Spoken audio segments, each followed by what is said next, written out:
All right, we're back now talking about the legacy of KTVU anchor Dennis Richmond, who died earlier today at the age of 81. Obviously, a devastating loss for the KTVU family, and an important member of that family is you, Tom Vacar, longtime reporter here. You worked alongside Dennis for many years. Yeah. How special was he to you? What did Dennis mean to you? To me, Dennis was what you would call a legendary mega anchor here in the Bay Area. And I was lucky to work with a number of them. I worked with Dan Amber, Jerry Jensen, Belva Davis, the grand dame of television news for women, Pete Giddings, Pete Wilson. Sure. All legendary people, you know, and unfortunately, most are gone now. Reporters, I think, always want to get their story to the widest number of people. Like anchors want to have the largest audience they can. And working with Dennis Richmond was pretty much a guarantee that that was going to happen, that there were going to be a lot of people watching your story, because a lot of people, appointment viewing, tuned in to watch Dennis Richmond do the news. It's important for people to know that he worked in a cubicle like we all do, no bigger than anybody else's. He worked there, came there every day, did his job, wrote his scripts and everything else.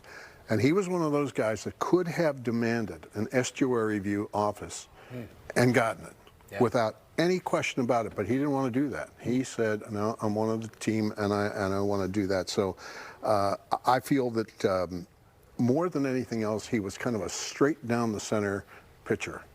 No left, no right. He just said, here's the news, here are the facts as we know them. And he loved the audience. He loved the station. Most of all, I think he loved the people he worked with. One other thing, he had a very dry wit. He was a very funny guy once you got to know him. He didn't crack much wise on the air, but he was a very funny guy. And the only other things that was interesting is we talked about this once in a while. He said that we were both from Ohio originally, and we were both in the Army.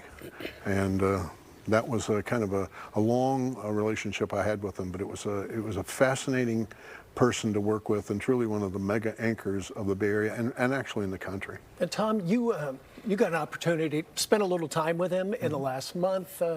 Talk about your visit up to Grass Valley and what that meant to you. Well, the former general manager here, Kevin O'Brien, and I drove up to Grass Valley just to see him. He was in a care facility not far from his home because he was not in very good shape. And when we walked in, he was sleeping and he was drowsy and all of that stuff. But when we sat there and talked to him for a while, we were there a couple, 3 hours, and when we talked to him, he started, you know, paying attention. He started making comments, and by the time we left, he was pretty lucid. He was not, you know, in good shape, but he was pretty lucid, and he was smiling, and he was happy to see us. So it was really nice to do that. And then we never were able to bring this about. I talked to Deborah, his wife, and I said, maybe we should start doing Zooms, you know, you know, from here with him, so that, you know, he knows that there are a lot of people caring, but we never just got able to pull that out. But he was when we first walked in, he said something to Kevin that really bothered me. Kevin said, how are you? And says, well, I'm dying. And I said, no, you're not. No. And he was, many weeks later, he did pass away. Yeah, we knew that he was not doing well, but you know, still somehow to get that news like we all did earlier today, it felt like a gut punch. Oh yeah, just to hear that.